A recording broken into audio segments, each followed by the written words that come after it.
Welcome to Adventure CEO Leadership Insights, your ongoing conversation with entrepreneurial CEOs and modern day adventurers who are sharing their hard earned insights from their quest to continually expand opportunities for their families, their teams, and the communities they serve. I'm Jeffrey Wolf, your host. I'm glad you joined the conversation. You want to make sure you've got something to write with to capture the insights you're about to get from our upcoming guests. Our next guest is Rear Admiral Paul Becker, United States Navy retired. Admiral Becker, thank you so much for being with us on such short notice. With pleasure. Because you teach T3 as a leadership system, and particularly in this environment where it is a stuff hitting the fan level of chaos, what do leaders need to do in order to be able to be effective, to personally keep a handle on themselves and to be effective in leading the folks that are depending on them to get through this and to the other side?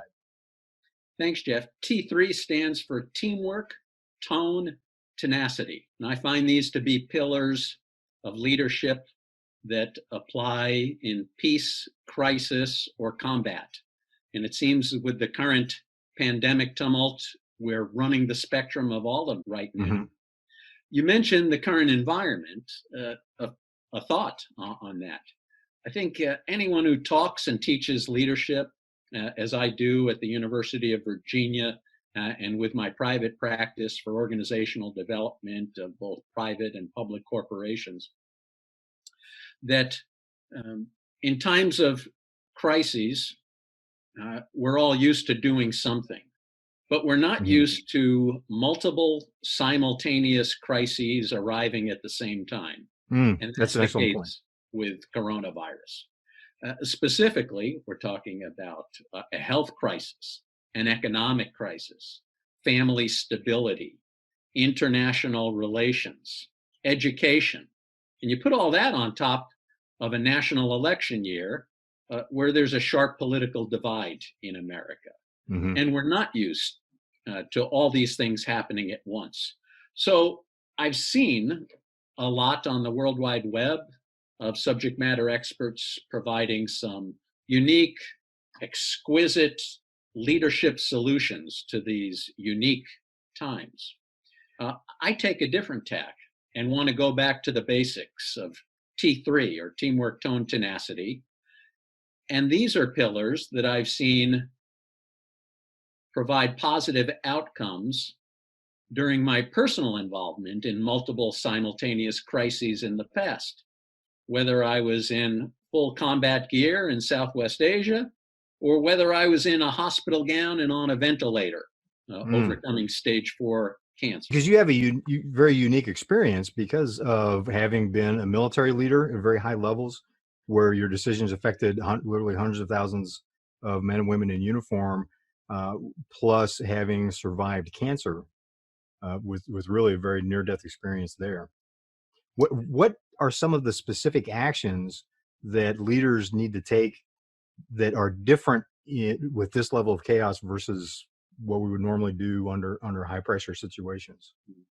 The difference is the focus. I use 3 words: teamwork, tone, tenacity. Let me be a little more specific of how to focus in each of them. In times like this, when it comes to teamwork, right, leaders need to communicate with their team more, not less. Right? There's a tendency, if one's too busy, to over-delegate and let others run free. My point is not to control to the point where an individual becomes a single point of focus and potential success or failure, right? But to communicate in a more effective fashion, right? Okay. The quantity of communication with one's team in crisis is not the goal, right? In fact, too much communication by the numbers can overwhelm someone. But it's to think about when we should communicate with teammates: before a key evolution, immediately after a key evolution. So those are important, right? So during crises like this, I think leaders communicate more versus less, more in terms of quantity. In that regard. That's a brilliant distinction too, the just before an event and just after. to make Uh, sure that there's quality communication there. we should never underestimate uh, the input that a teammate or a subordinate could add in a time of crisis. Mm-hmm. Right? I own a company, I have several people that work with me.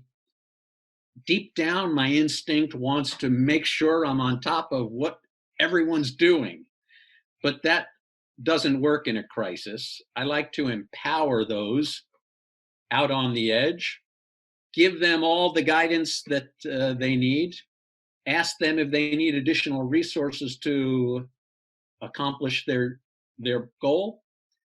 And it's more like a gardener with a rake and a hoe, right? Just tilling the soil, removing the weeds, as a compared, to actually planting the seed, watering it, standing over it, waiting for it to come out and flourish. So that's important too. I'd also recommend, in terms of teamwork, is to get a trusted shipmate, as we say in the Navy. The Army may call him a battle buddy. The Air Force for sure calls him a wingman, right? Navy Special Warfare SEALs call him a swim buddy. Mm-hmm. And this is a real trusted confidant that you can turn to. This is a close-in teammate. How am I doing? What did you think of that? And it's someone you can confide in. Mine happens to be my spouse and co-owner of our business, right? So that makes it easy. It doesn't have to be, right? It could be other type of business partner, lifelong friends, or trusted confidants. Next comes tone, right? And tone manifests itself in a lot of different ways. I'll cite Thomas Jefferson when it comes to one aspect of tone. Nothing gives one person so much advantage over another as to remain always calm and unruffled under all circumstances. Okay, so when the poo is hitting the fan, right? Whether it's a personal medical crisis, whether it's someone shooting at you, I've been in both, and thank God I've come through both, right? But that's one element of tone, is to remain calm under those circumstances. And people respond to that. If everyone's looking to a leader and the leader's caught up in the chaos, then that spreads. If the leader's calm, then that seems to help everyone else find their balance. If you have a sense of humor, maintain it. Now's not the time to give it up, no matter how serious the domestic, the international circumstances may be. It's not a time to be flippant, but it is time to exercise your true self, right? It's not a time, there's a reason there's a proverb not to change a horse in midstream. The results could be disastrous, right? Right. And I think about that, and you have to pick and choose. If you have a sense of humor, which I do, I exercised it just yesterday. Was April Fool's Day, right? So it was time to apply it. And for those that follow me on social media, whether it's LinkedIn or Facebook or Instagram or Twitter, I made sure to include facetious examples of teamwork, tone, tenacity. And I invoked elements of Seinfeld, The Three Stooges, the cast of The Office, or Get Smart, right? To bring people to look at the pillars of leadership in a unique way. And then there's tenacity, right? The third T, not third in priority, right? There's a triangle. I don't know if my hand is accurately making a triangle or the I love me, or I love you, symbol there, but my goal is a triangle. And teamwork, tone, tenacity, it is a triangle. It's a shape. It has to have all three elements, right? If you just have two of the pieces, it collapses two lines upon itself. It doesn't need to be an equilateral triangle. Different circumstances require a little bit more teamwork, perhaps a little bit more tone. So I think it's always going to be an isosceles triangle, if my geometry teacher taught me correctly, to the right shapes. But And yet, so tenacity I've listed it last, but not last in priority. mhm. Please. No, I was just going to say, even though it's out of shape from the golden triangle dimensions, yet all three sides are still connected and reinforcing each other. Some specific tenacity tips. Right? Now is the time to experiment and fail. Okay? Oh, How many of us, now I'm not talking about investing money, making some bold financial decisions and fail. not the big tests. Right? I'm talking about try out some new tactics, techniques, and procedures, as we called them when I was in uniform. And I find that in times of multiple simultaneous crises, if you're genuine and contrite that you made an error with a new practice, people will forgive you, right? They won't forgive you if you're a phony. Two other tips regarding tenacity. Mm-hmm. Be prepared for the long game and stay fit as physically as you can, as mentally as you can. I checked my magic 8 ball and it told me outcome fuzzy, try again later. Today, when I was thinking, when will things truly return to normal here? Dunno. Yeah. So I want to stay physically fit for the duration of the crisis. I can't go to the gym, but I'm looking for ways to do it. I want to stay mentally fit, by doing things a little different or breaking the routine or doing something fun, not to stay too intense and too focused, even though there are some dire elements of the information that's coming in to our company right now. Okay, we'll get through it. Let's figure out how.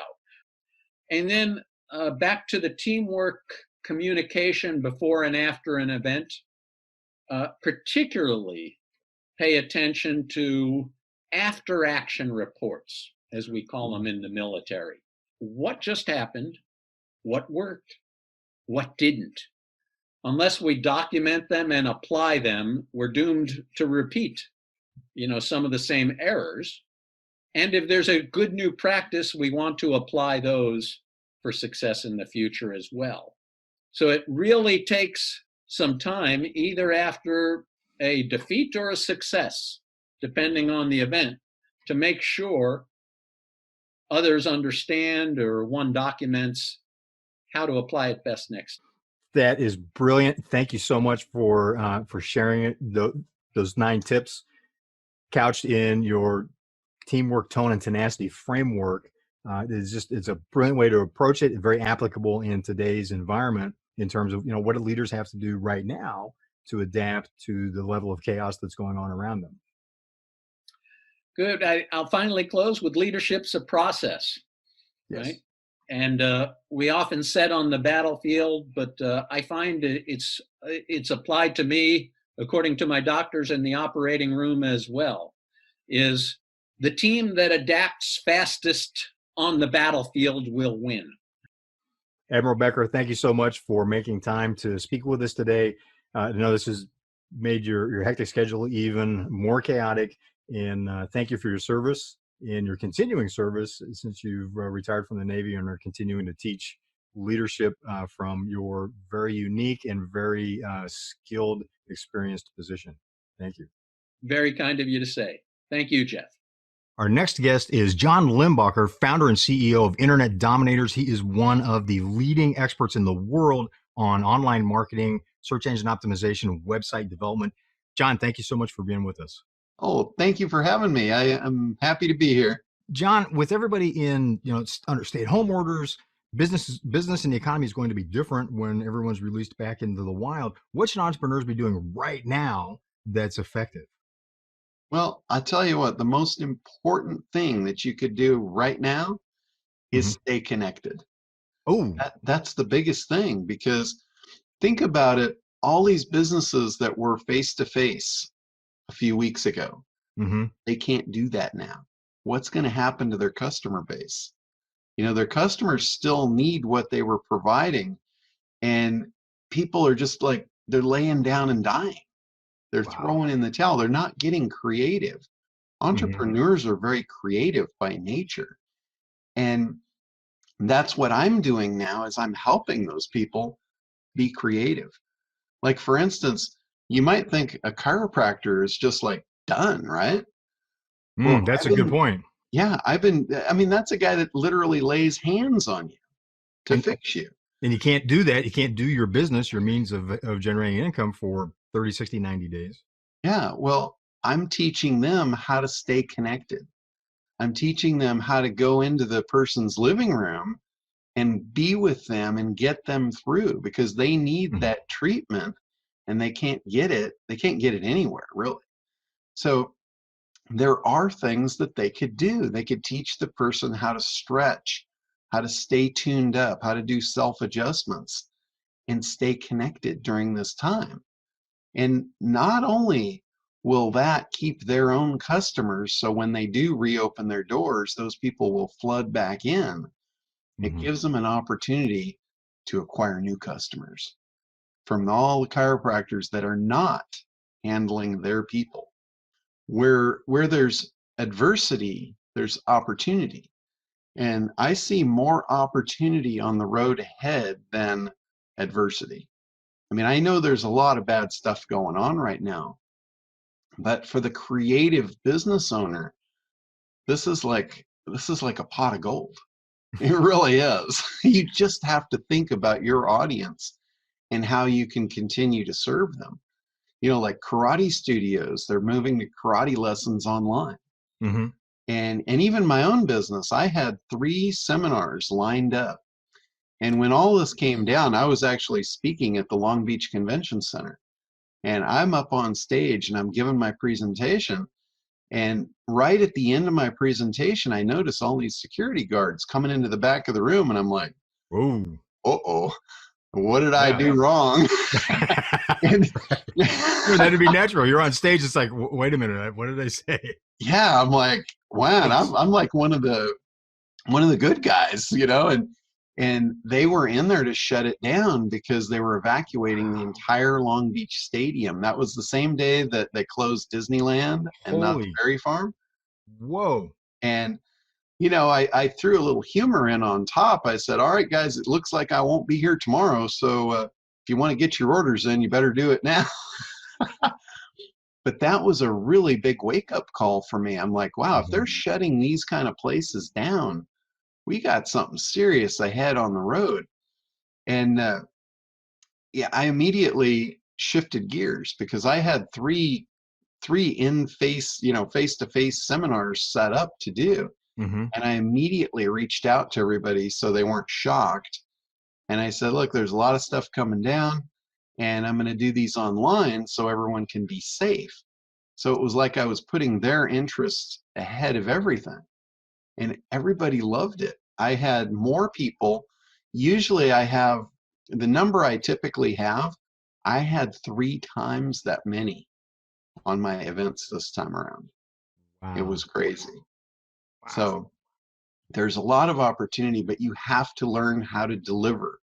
And online is it. Like Zoom, like what we're doing right now. This is the new mode. If people are going to be moving at lightning speed to be doing transactions online, Shopify is a big commerce platform. I think it's going to boom. Zoom it's already booming. And they're having growing pains right now. But which will create opportunities for other technology companies. Exactly. So just, there's a lot of opportunity. It's raining right now. Get your buckets. And there was a key word that you used, which is serve.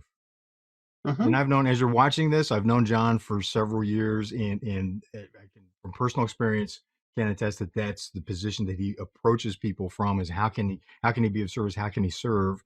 Back to the mantra that you practice so clearly for everyone else to see and teach, which is find a need, figure out how to serve, and fill it, and then you get a fair exchange of value. Free enterprise at its best. Exactly. It's gaps. You look for gaps in the market, and if you can fill the gap, you will make money. What else should entrepreneurs be doing? Well, the big thing that they should have been doing that they probably didn't was build a mailing list. And this should be a very good lesson for anyone that didn't do that. And we knew this a long time ago, that people just weren't doing this effectively. So we actually started building mailing lists for them, even though they weren't paying us for it. We started building mailing lists for local businesses all across the country through geofencing. And most Wow. people Now, what is have, geofencing? geofencing is where you use a satellite to rope off a location. And then we collected lists of people that entered those locations carrying a cell phone. Really? Yes. That's incredible. So we have up to a year's worth of data from this point back that we could go and we could tell you who was in any given restaurant over the last year and be able to retarget them with ads. Yeah. That is amazing. Yeah, we were prepared for it. So when this thing opens up and all the restaurants reopen, we will be able to go back and send ads out to all the people that went to their competing restaurants. Pretty crazy, huh? That is, talk about leveraging technology. Whoa. Yeah. The other thing that we collected was we collected all the data of people that were at conferences and convention centers. Oh, wow. So think about that. All the conventions that didn't get to run, we can send ads out to the people that went last year and still get that business for those vendors. So that's really powerful. Yes. And trade shows, conventions have become so, it's become so common to not really sell. I was talking to a lifelong salesman. He's retired now, and he goes, I was at a trade show, and he was always like to stop in the booths and see how they're selling. And he goes, it just breaks my heart because they're not prepared to transact. Yeah. And they almost never follow up. Yeah, the key is in the list and the follow up, and that's what we've really packaged up. And we're able to now serve those vendors with what they're missing. There's a huge gap there, right? We just found another gap. They're not prepared to sell at the show, so they waste their money. We're able to come in and fill that gap with this technology. So again, filling gaps. There's a lot of money in filling gaps. Yes, there is. And there's a lot of gaps right now. And there's going to be, and again, as I've said it kind of jokingly, but when people get released back into the wild, there's going to be all kinds of gaps everywhere. Oh yeah. Yep. Those gaps are forming on the horizon. Have you got another tip for us? One more thing that you want to be prepared for is this big shift, because I think when we do go back into the wild, we're not going to be the same. We're going to be a little cagey. And I think that online, there's going to be a heavier lean toward online. And I think even the providers that are face-to-face, they're going to take the mailing lists more seriously. They're going to just be a little more cautious moving forward. And I think they're going to depend on online a lot more than they've ever done before. So I think you are going to see a general shift. I think there's going to be businesses that maybe don't come back too. There's going to be some that when that shift happens, like I'll give you an example here. All of the trade shows, a lot of the people that were doing seminars and trade shows, they've found that their audience does come online, and it's so much easier to deliver. No travel, no travel expenses. And when people don't spend on the travel, they have more to spend on your products.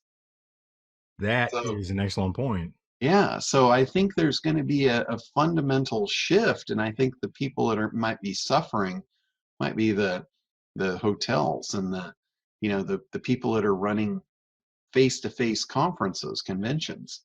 I think they're going to take a hit. I hope they don't, but I think they might. That makes a lot of sense. It's going to be different. I mean, people have been staying at home, working from home for over 21 days, which is that key mark that hear from neuroscientists and a lot of performance coaches, where it takes 21 days to acquire a new habit or a new skill. So that by the inertia of human behavior, it's going to be different, because now people have been doing something radically different from what their lifestyle was before for that, for 21 days or two, maybe as much as 2 months in some cases. So they'll have different habits, different expectations. Yeah, yeah, exactly. And in the habit thing, that was a key word there, a key phrase is when people are going to get spoiled. Think Yeah. about the guy that puts Yeah. on seminars and he's got to travel, he's got to make all these contracts, and now he can just open up a Zoom window and have his seminar. He's going to get Yep. spoiled. So going back to reality might be really painful. So The new reality, right? I don't think it'll, is it a case where it really won't be going back, or it'll be going forward? It's going to be a new reality. yeah, exactly. That's exactly what I'm thinking. Is I'm thinking a lot of those businesses are going to have that shift, and Mm. and that's gonna it's gonna kill a lot of businesses that thrived in the past, and in the Mm-hmm. future they're just gonna be non-existent. So, John, how can, as you're watching this, you want to get in touch with John? That we're just scratching the surface. There's so much that he offers.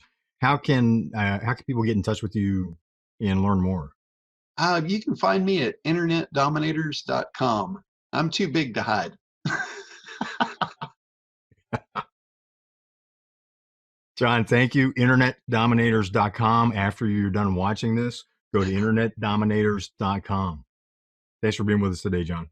Oh, you're very welcome. Thanks for having me.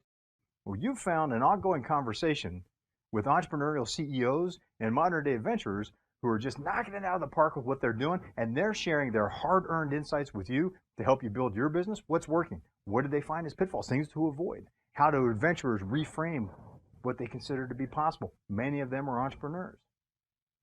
I'm Jeffrey Wolf, host of Adventure CEO Leadership Insights. I invite you to join that conversation.